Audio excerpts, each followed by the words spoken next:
Awesome. Well, let's go ahead and get started, everyone. So welcome. Thank you so much for being with us today. We have an excellent panel on the future of space debris, and I'm very excited. First off, I want to shout out Lindsay Weiser, Emma Luden, and everyone else in SJC who worked so hard to put this event together. So a virtual round of applause to all of you. Yay. This is fantastic. So my name is Maxwell Zhu, and I'm the founder and current task force lead for SGAC's task force on U.S. space legislation. So our SGAC task force envisions what we call the sustainable, fair, and cooperative development of outer space to benefit all people on Earth. And we're looking to further this vision by educating U.S. policymakers on important space policy issues facing young people, like space debris. So today's panel on space debris is the first event in our Space in 2050 series, where we look to take a long-term perspective on space policy issues to better understand how issues such as space debris will impact the young generation in decades to come, and what policy actions we need to take now. So for today's talk, first I'll introduce our two panelists and then our moderator, and three of them will have a 30 to 40 minute conversation before opening up the floor to any questions those of you in the audience may wish to ask.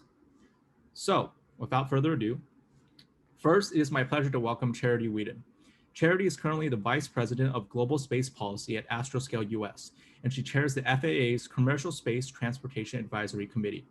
She's also a 23-year veteran of the Royal Canadian Air Force, was previously the Senior Director of Policy at the Satellite Industry Association, and has formed a consulting business to support the space industry.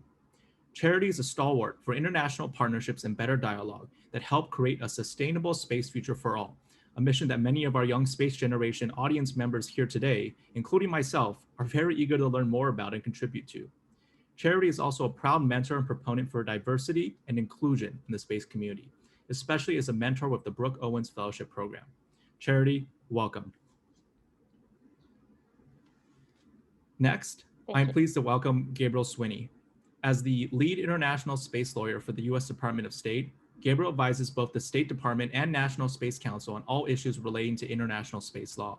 Gabriel is one of the primary authors of both the Artemis Accords as well as the recent presidential executive order on the utilization of space resources. In addition, Gabriel is the head of the U.S.'s delegation to the United Nations Committee on the Peaceful Uses of Outer Space, UN COPUS, currently participates in several U.S. space policy working groups, and is one of the primary negotiators for an international agreement on the Lunar Gateway project. We here at SJC are especially eager to learn more about how your experiences working with both US and international stakeholders and bringing them together can guide how the young generation thinks about space policy solutions. So Gabriel, welcome. Thanks. And finally, I'm excited to introduce fellow SJC member and task force member, Dr. Sunny Narayanan, as today's moderator. Sunny is a postdoctoral fellow at Florida State University with more than 15 years of NASA experience across engineering and biomedical disciplines. He's currently leading investigations studying the physiological effects of spaceflight in support of Artemis human space exploration goals. So with that, Sunny, take it away. Thank you, Maxwell. I am excited to join today's panelists and particularly support SGA's mission in encouraging next generation of STEAM students to learn from leaders such as we have here today, Charity and Gabriel. Charity and Gabriel, again, thank you for your time, and we look forward to our discussion today. So to start, I'd first like to begin with the topic of how space is changing very rapidly as a field. With my own experience, I've observed how from the space shuttle era back in the 90s, 2000s, 2010s, that has now evolved to include a lot more commercial entities such as SpaceX and Blue Origin's many other launch providers. In general, the observation that there's increase in space activity. So given the increase in space activity over the past 5, 10, 20 years, from each of your perspectives, what have been some of the milestones and areas that have evolved, and how different they look compared to what they did 5, 10 years ago, and how space debris policy plays a role with that, has played a role with that?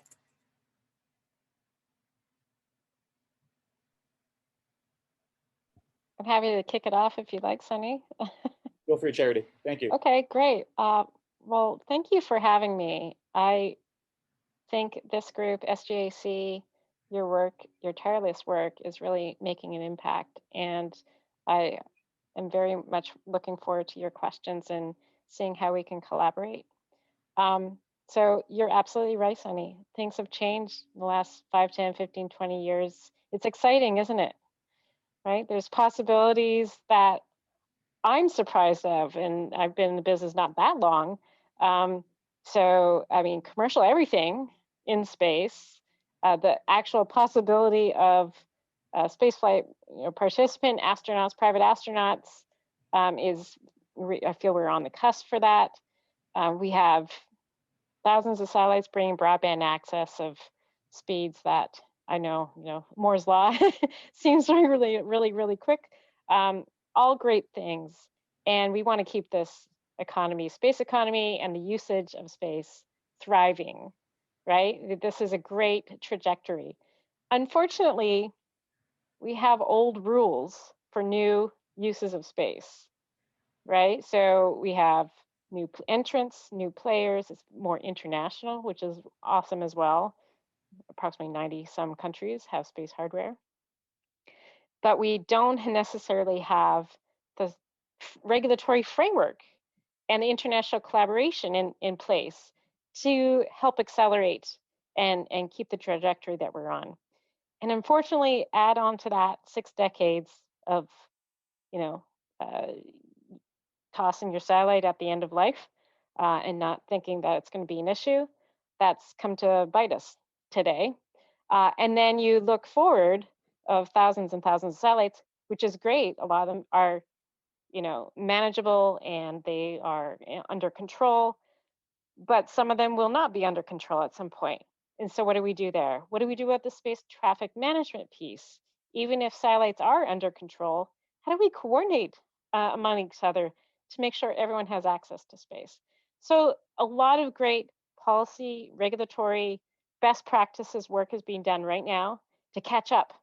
And it's really hard to catch up to technology, as you can be well aware. So we have our work cut out for us.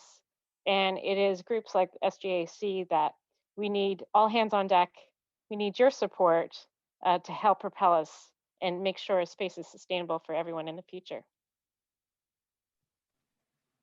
I can happily jump in after that because Charity set things out so well. And also, before I dive into the topics, thank you from me as well for pulling this together. I love working with SGAC. You all not only are perfect at pinpointing the issues that really need to be talked about, but I see more creativity and longer term thinking coming out of the work that SGAC does than almost any other organization I work with. So it's always a pleasure. I should say that in my comments today, I'm going to be sharing my own personal views on space debris and these other topics. I do work for the U.S. government, so I might share some internal stories. But as far as policy suggestions and perspectives on things, these are my personal thoughts. I think Charity's really hit on it. And the way I think about, just to answer your question, what's different and what's changed, is that the past decade or so has seen a fundamental difference in kind in terms of space activities. And what I mean by that is, for the first almost half century of space activities, from the middle of the 20th century up until say 2000-ish or so, a little after 2000, you saw increasing usage of space, but it was increasing in degree. Right. So yes, we had telecommunication satellites. Yes, we had government exploration. Yes, we had military and security uses of space, and we had some remote sensing. That all kind of started towards the beginning, and it increased in quantity and number. Those are essentially the uses we had in space, right? Remote sensing, telecom, exploration, and that's kind of it. Security uses, but that's mostly remote sensing. So in the past 10 or 15 years, that paradigm has just fundamentally changed, right? It's not just that there's more satellites, it's that there's more space objects doing new things, right? We have more maneuverable objects, as well as the incredible explosion in small satellites, and nano satellites, and pico satellites, which didn't even exist except in deeply experimental form only a decade or two ago. So you have new objects and new actors also, right? So it's new actors and new objects doing new things in space at a greater frequency and cadence than we've ever seen before. So it's not only that you have more stuff in space, which you clearly and unquestionably do, but you have things that are happening in space that have never happened before. So we're sort of facing these sort of two fundamental changes actually at once. It's not just the congestion, it's just that it's also that we're faced with novel activities and novel entrants, right? As Charity said, almost 100 countries are operating space objects now, and huge numbers of private sector actors. So that's what we're looking at. And as Charity said, we have rules, an international system, and many domestic systems as well that were designed for the previous paradigm, right? Where we sort of had 3 or 4 buckets of things that happened in space, and we kind of knew where they fit, and they all fit into those buckets. So now that paradigm has broken, and we haven't changed the rules. And the last thing I'll say in terms of changes is that we've also seen a change in the, for lack of a better term, geographic distribution of what's happening in outer space, right? Just to take the example of telecommunications satellites. Previously, the action was in geostationary orbit for the most part, with some exceptions. But increasingly, as we all know, with the rise of mega constellations, that activity is translating to low Earth orbit. So yes, we know how to deal with telecommunications satellites, but we've never really dealt with a significant number in low Earth orbit, which raises a whole new suite of problems. And once again, we have tools that were designed for geo. Now we have a situation in low Earth orbit. So that's it. New world, multiple changes happening simultaneously, and I think that's one of the main reasons we find ourselves a little bit up against a wall here. Thank you both for sharing each of your insight with regards to the evolution of satellites and the different actors. You highlighted that there are governmental agencies, there are telecommunications, there are, of course, launch providers. Could you provide some specific examples from each of your areas of the main actors and stakeholders that are involved in the aerospace communities, specifically that are involved with space policy to regulate space debris? I guess I can kick that one off since I'm in government, maybe. Although Charity probably understands it better than I do, since she's actually has to deal with it on a day-to-day basis. So I focus on the international side of things. So I'll start there. And not only because that's my focus, but also because it's the simplest, because there's actually very little international oversight on issues relating to space debris and congestion. Right. So I finished my previous comment talking about geostationary orbit. That's the exception, right? We actually do have a regime for geo, because it was built on the back of the International Telecommunications Union, and so we have ITU rules, all of which were derived essentially from radio frequency deconfliction. So we have rules for that. But once you move away from geo and focusing now on low Earth orbit and middle Earth orbit in particular, there's not a lot. We still have rules about frequency deconfliction, right? Because frequency is sort of the one thing you really truly do have to deconflict, or it's just not going to work, right? Your satellite just won't work. So everyone kind of has an interest in solving those problems, and the ITU is able to do that. But absent that, there's very little, almost nothing in terms of sort of binding rules internationally, right? The Outer Space Treaty has a couple provisions that are, of course, binding on all the parties to that, but they're very general. When you look at Article 9 in particular, the Outer Space Treaty, it says that states that engage in space activities, so this would also include their private actors, they have to take due regard of the corresponding interests of other countries, which is great. And it sounds like a thing everyone should do, but what that means, what due regard means, and how you take somebody else's interest into account when you do things in space, is largely undefined, almost entirely undefined.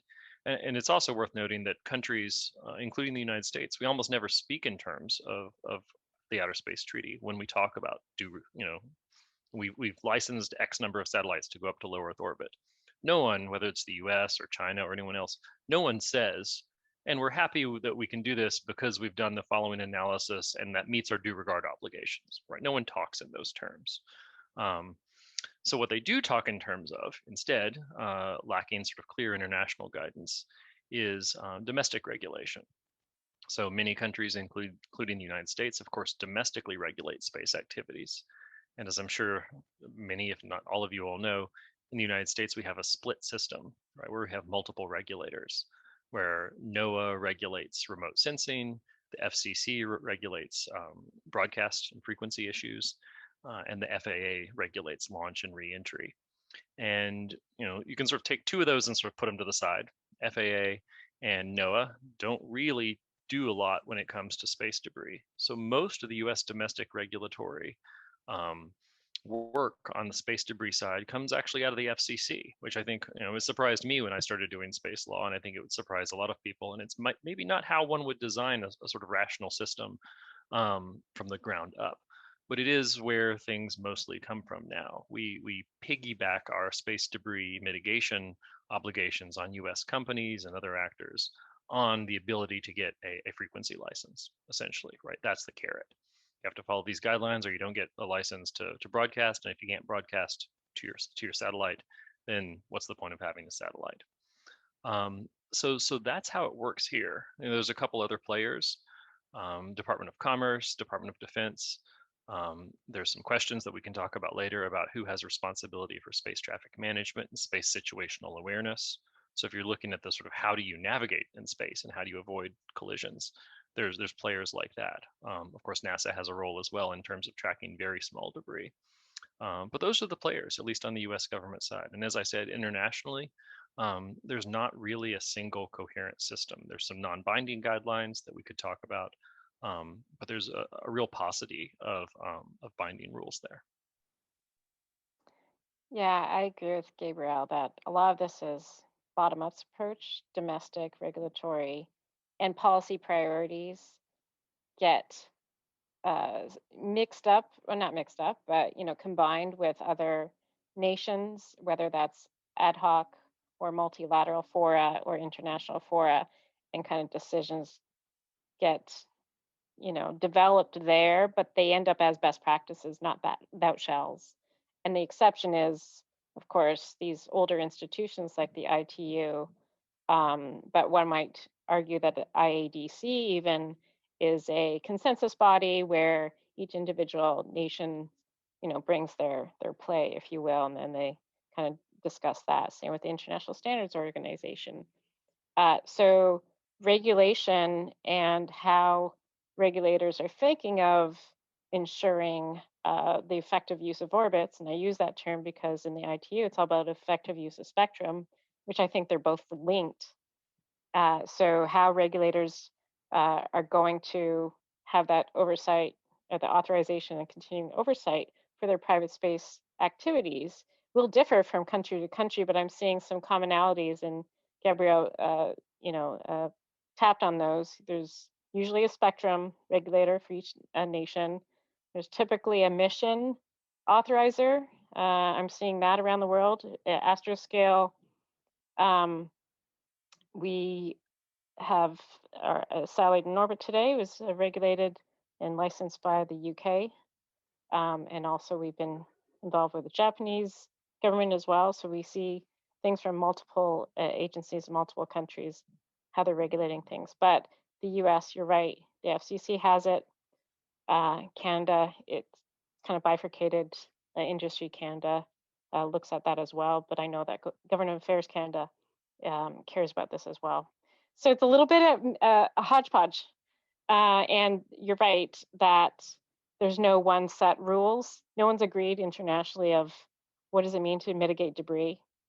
And that's where we are right now. We're just, hopefully there's a growing interest of multiple countries coming together and coming up with commonalities when it comes to regulating, when in terms of debris mitigation, but we're not there yet. There's just a lot of best practices going on.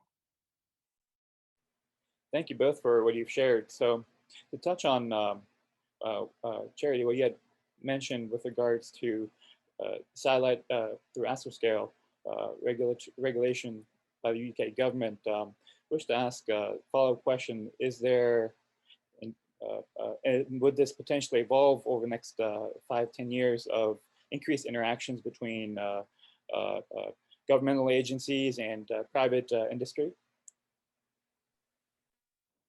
Yeah, I think this is necessary. The plurality of operational satellites in orbit today are private, more than plurality, that we crossed that line a while ago. So I think it's important for industry to make sure they're communicating with their regulators on what is not only best in, best interest for the industry itself, but that both sides can come together. And it's not, so I just want to make something very clear. Something that's in the best interest of the industry does not mean that it's not in the best interest of the environment. I actually see them one and the same, right? If you don't have a safe and effective environment with which to work from, investors not going to come and invest in your company to launch something. Regulators aren't going to give you a license. So it's in the best interest of industry to, take a step if there's all this uncertainty in regulation and come up with some solutions that governments can implement.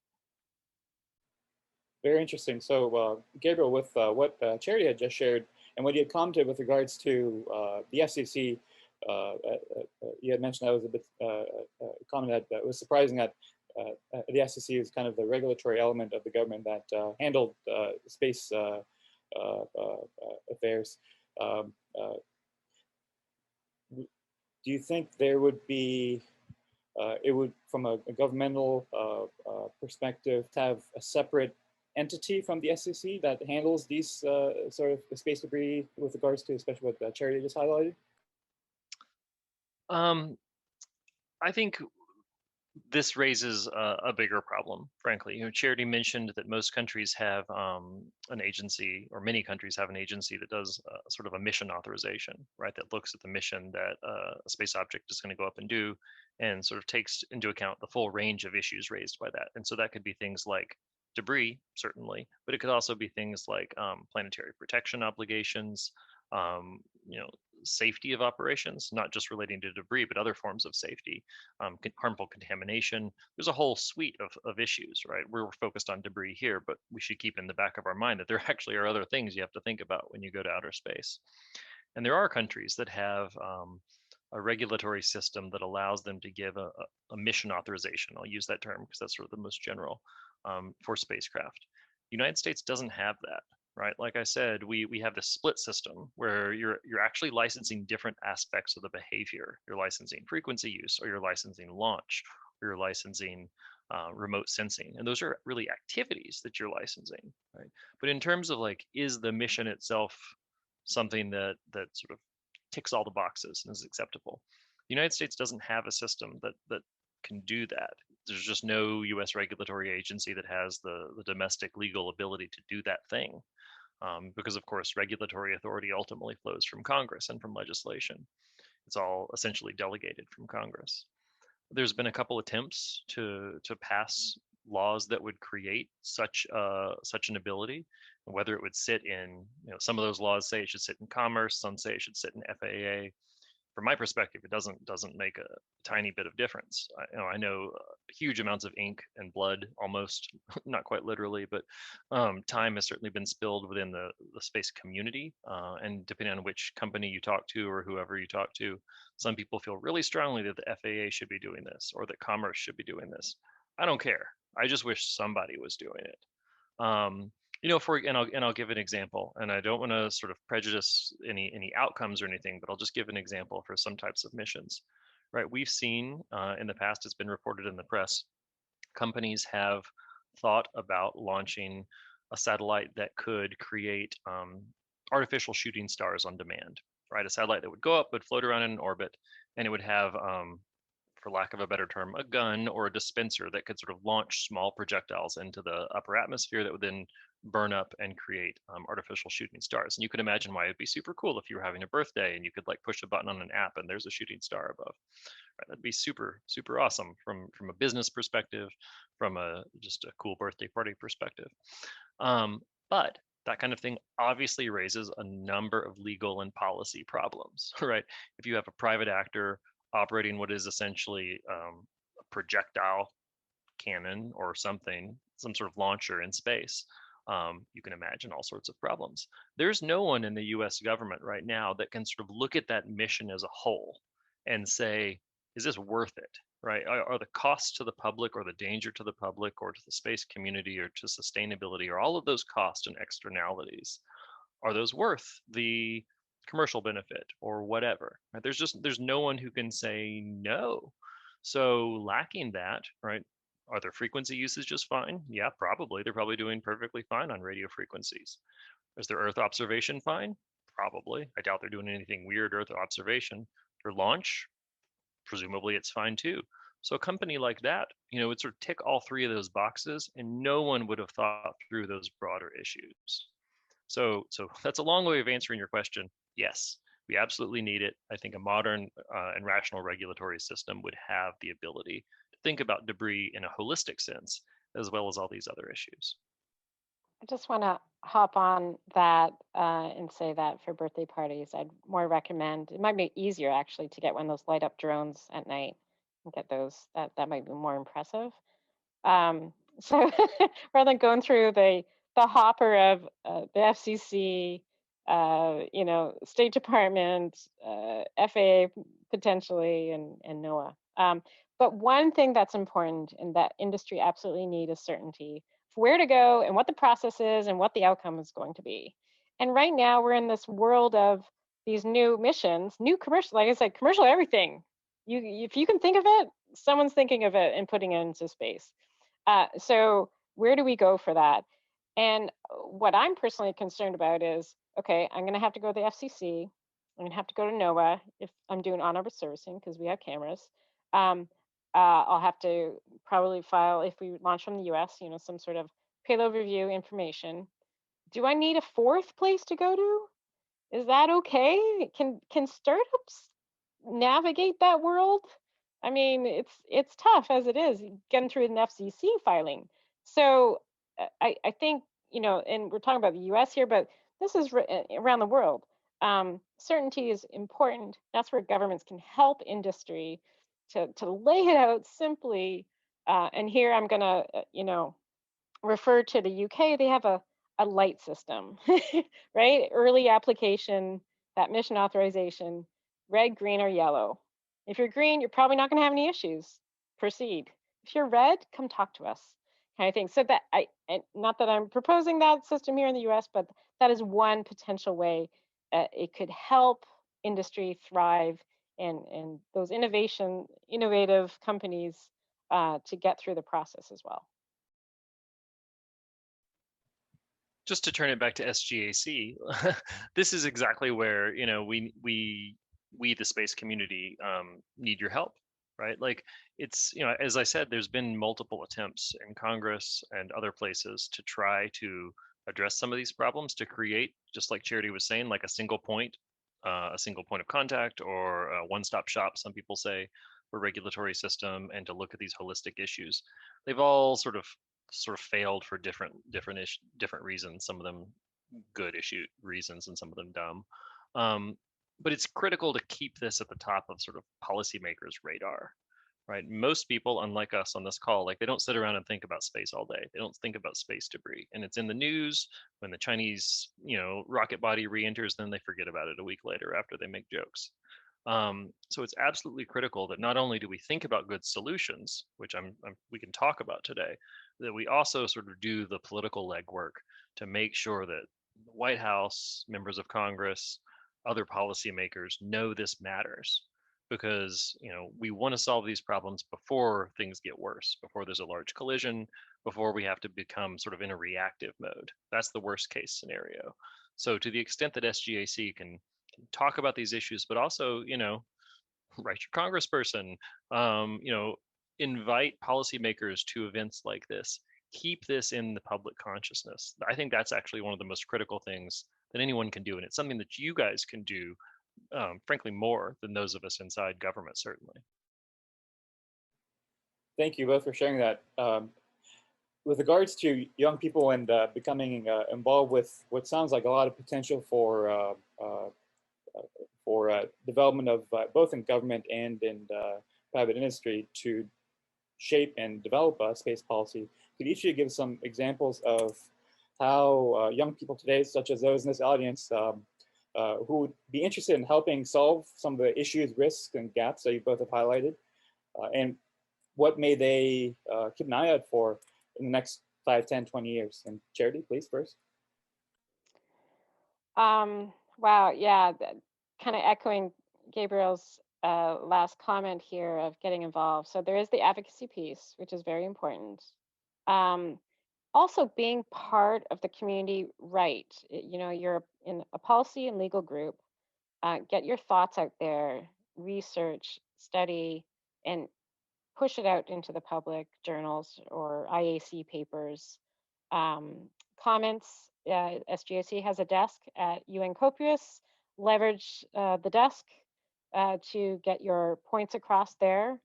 And so I wonder if there's also a community within SGAC. I know there's a debris committee as well, I'm aware of, that some sort of central position that you could take that people could join in on and start advocating and public relations wise talk about this issue.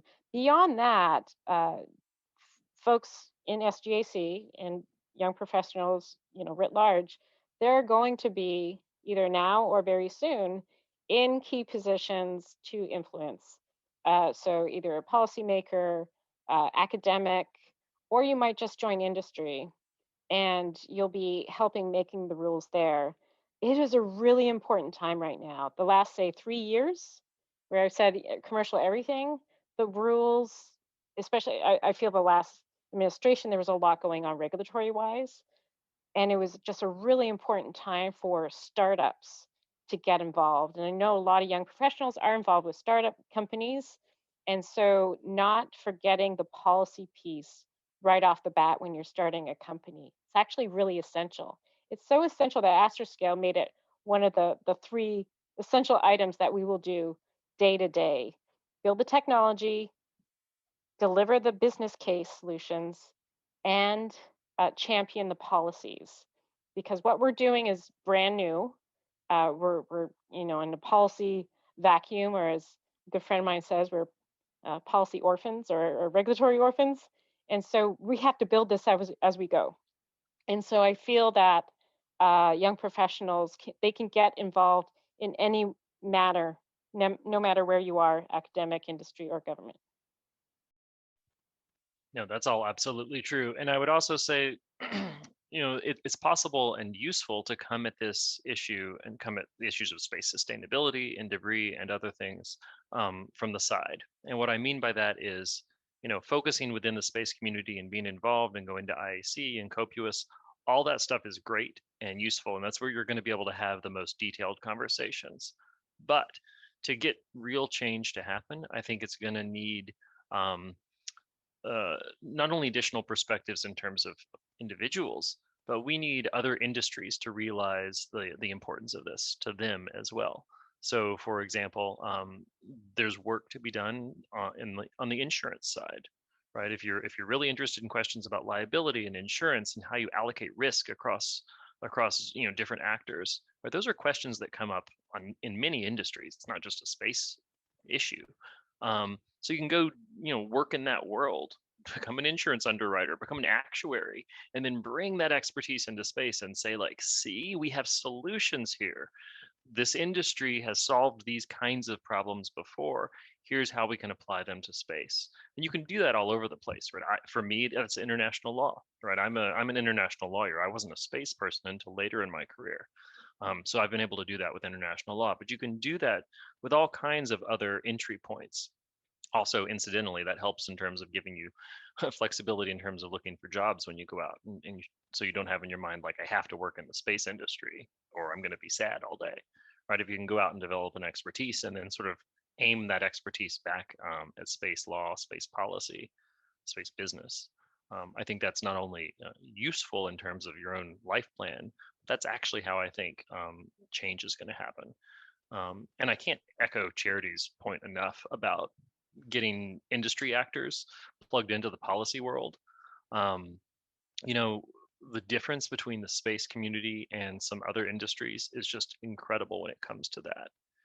If you look at, for example, the big example would be like the extractives industry with oil companies or something. These places have gigantic policy shops, international policy shops, domestic policy shops, hundreds of people from lobbyists and lawyers and policy folks, sort of thinking about these issues and lobbying for solutions all the time.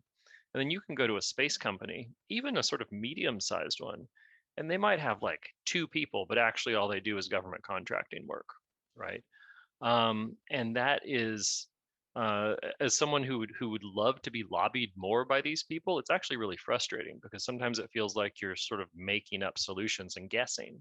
You know, Astroscale is the exception, not the rule. Astroscale has charity and people like that we can talk to, and it's like a breath of fresh air. But half the other companies or more have nobody, and I really think they're going to have to wake up because their business models really do depend on this, and we need their expertise. We, the government policymakers, we don't necessarily know the solutions. We don't know what's going to work, so we really have to have real experts plugged in.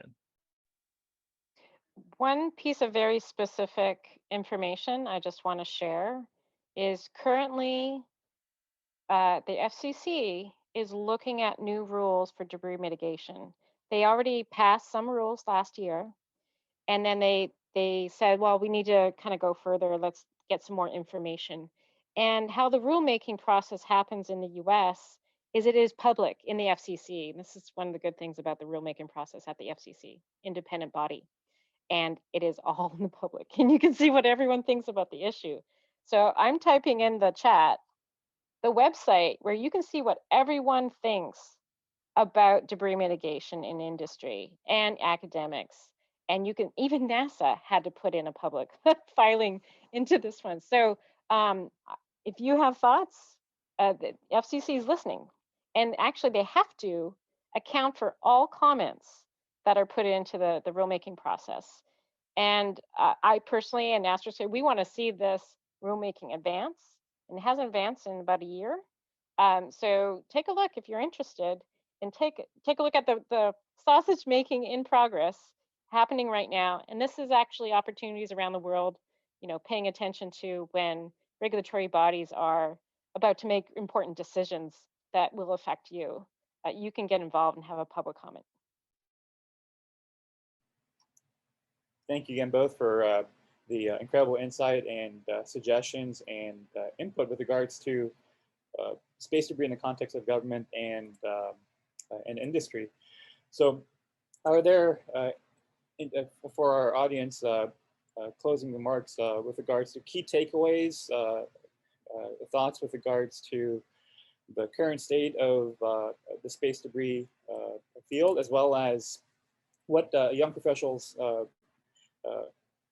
now may consider with regards to, as they may be thinking about field and space debris, or as both of you have highlighted, being in a somewhat related field and then being slightly overlapped in the space debris field, what would be some suggestions you may have in that context? Gabriel first. Sure. I think I've already talked a little bit about sort of how to posture yourselves in terms of getting involved and helping. So I'll end with a little bit more of a meta comment, which is that issues relating to space debris and space sustainability also have clear, I think, ethical dimensions as well as pragmatic dimensions. And I think those things align. What I mean by that is space debris is an example of the sort of collective action problem we've seen elsewhere, right? In the climate world, in other environmental law, and elsewhere in sort of the 21st century policymaking sphere. These kinds of collective action problems are situations where you have, you know, certain actors who are doing activities that then impose costs on others, and they might be behaving rationally in the short or medium term, but then it has negative downstream effects in the long term that then everyone suffers from. Those kinds of problems are all over the place. And because of the way those things work in time, right, the problems get worse as time goes on. There's a clear moral case to involve and look to younger generations because they're going to be more affected, right? So if nothing else, this is going to hurt you more than it's going to hurt us. So I think there's a clear ethical reason to have you involved. I think there's a pragmatic reason because these solutions are going to take time, right? No solution to space debris is going to be quick, whether it's remediation, whether it's long-term regulation, something else. It's going to take years, if not generations. So any of this kind of stuff, not only does space need to be sustainable, but the solutions themselves need to be sustainable. So I think there's ethical reasons and pragmatic reasons to involve as wide a possible group of people and actors in these kinds of conversations and solutions as you possibly can. So I look at it in a three-step process. It's a continuum. When I meet people of influence in policy or regulation or what have you, or politicians, are they aware of the problem? Do they believe the problem's real? And are they taking action on the problem? So I kind of, when I go talk to Gabe, he's clearly aware. He knows this is a problem. I don't have to convince him of anything, and he's actively taking action. So good, excellent. There are many others that are not up the chain there, and so you kind of have to assess where is this person, or where is this group or organization. Maybe there's some education that needs to be had. Maybe there's a really good convincing and really good structured empirical arguments. I think this is important. This is kind of where the FCC, I feel, is. They need empirical data. Tell us the data. Tell us, what are the actual costs of this and how will it affect the orbital environment. While it's good to go in and give a good argument, they need data. And then compel folks to take action. So when it comes to taking action, I feel we're talking about this a lot and we're not doing anything about it. And it's kind of depressing to think that, yeah, this will be another 10, 20-year thing. We don't have 10 years. It's not going to be a good thing to wait 10 years and still stare at belly buttons. What we need to do is, there's three chunks of this. There's the space situation awareness piece, which I feel we're on a good track. There's a space traffic management piece, which is really the rules and the structure around, like, okay, how are we going to coordinate, and how am I going to talk to you, and where do I get the information, right? That kind of glue in the middle. And then there's the environment management piece. What are we actually going to do in the space environment to make it better? And so that's what I would love to see, is a space environment management action piece. So what are the policies the US government and others around the world need to set down? Who owns this, right? What should we do? Where is it in a priority of list of priorities? So that's step one. You can do that right now. Step two is fix the gaps in the research and development for technology. This is not easy to do. This is capturing and safely rendezvousing with another object going 17,000 miles an hour. That takes some skill. So where are those gaps that we need to close in the technology? You can fund small studies and you can fund small demos to do that. People are doing that around, countries are doing that around the world. You got to fix that international piece. Here's where we get the longer tail, right? That medium 5-year term. Where are those legal gaps that we need to close? Can I pick up your stuff? What is that process? And then another longer term, but hopefully we can do it quicker. Where are the economic? What is the economic imperative of this? Right until now, there's been no, no economic peril for having debris in orbit, other than it'll affect your own satellites and you have to dodge around it. But no one's put a dollar sign on that. What is a pound of SSA worth?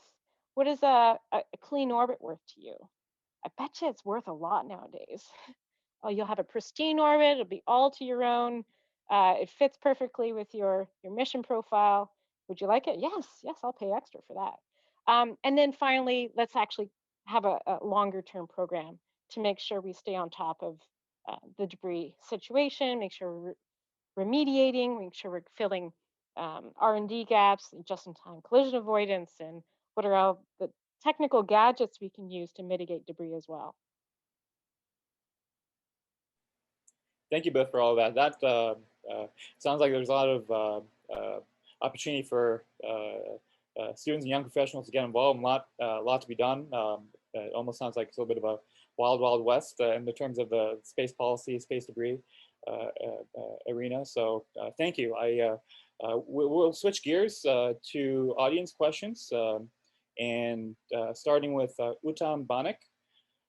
His question was bistatic radar or monostatic radar. Of the two technologies, which one is better for space debris surveillance in low Earth orbit region and why?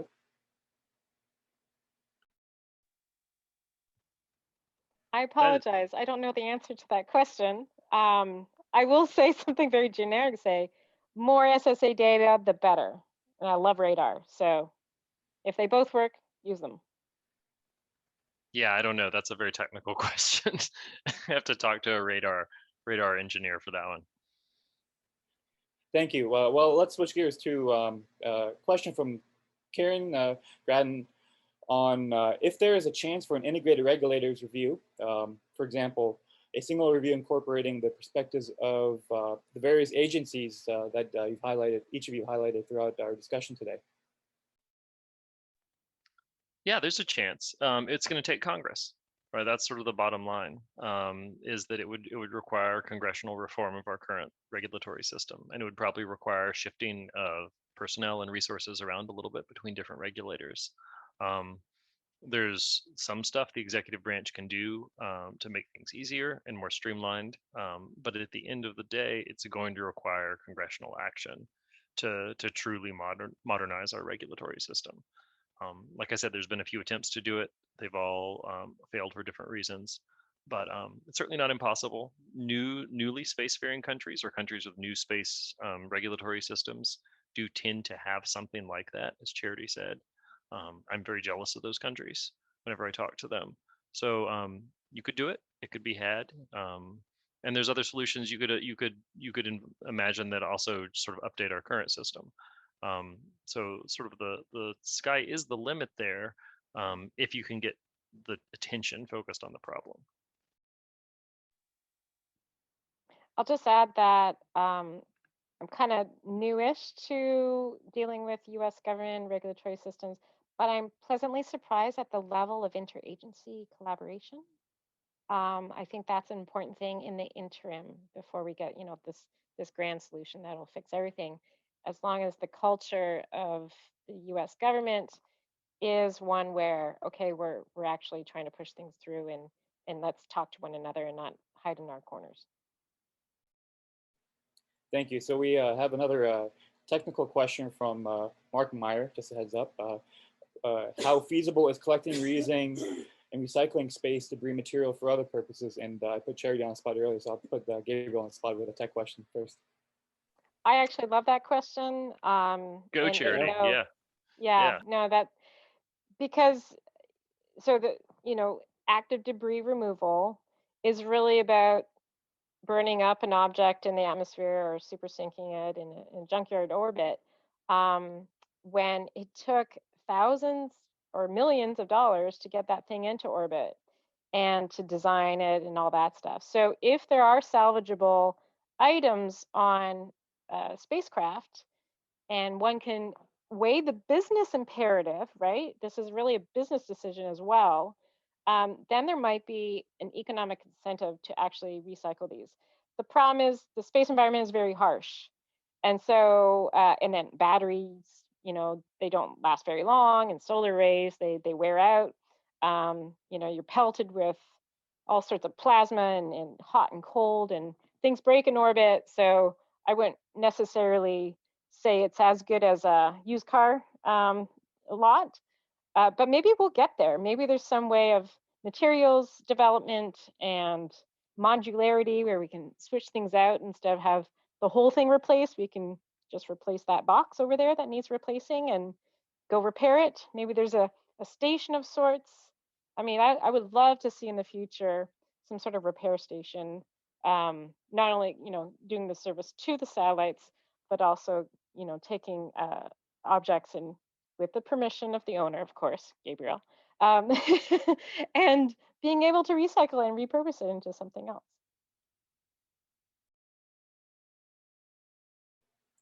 Gabriel, would you like to add to that, or?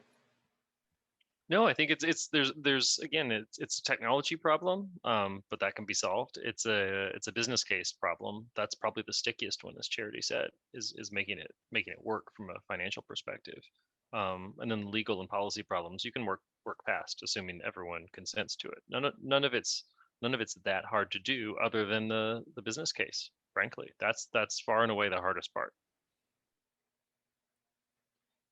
Thank you. So on that note, with regards to some of the different disciplines we've discussed, law, policy, engineering, what would, so a question from Raul Cardellini, apologize for pronouncing your name, is what pointers would each of you provide for law students specifically wanting to work in the field of space policy, space debris?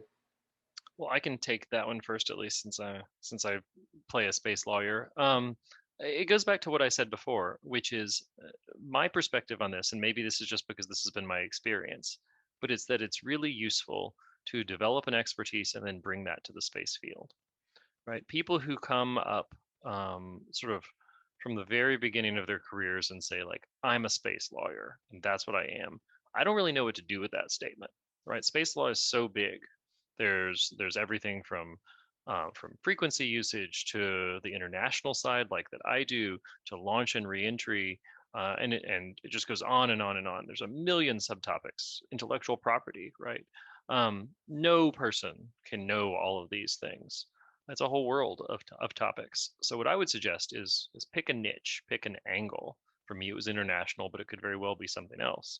And if you can't get a job in the space law or policy world directly out of law school or whatever, develop that skill and do it, whether it's in government or in private industry, and then bring that expertise in sort of from a lateral perspective. You'll know more, you'll have a greater breadth of experience and perspectives. Like I said, a lot of these problems, if not exactly, but similar problems, have been addressed in other fields. We like to think we're unique in space, but this isn't the first time people have messed up an environment and then tried to fix it. So just to focus on debris. So that would be my suggestion. Develop yourself as a professional, get really good at what you do. And if you haven't gotten into space at the very beginning, then come in after a little bit of time. Those people really bring a lot to the field. Let me give you a perspective from industry of at least Astroscale. What do we need, right? We need lawyers. We use a lot of lawyers. um, I have to say, we don't have a use for specific niche lunar lawyers, space lawyers, or those that, right? Like the things that are 10 to 20 to 30 years in the horizon, we're more worried about what's right now in front of us. So what is in front of us? Regulation in getting spectrum, regulation in getting remote sensing licenses, making sure we don't go awry of any import or export problems. So export control is important to us. All these, there's like several regulatory things. And of course, we're trying to do business. So knowing about business contracts, intellectual property, the whole, you see here, like I'm not necessarily talking about a space company. I'm talking about any technical company that has common legal problems, not legal problems, but legal needs.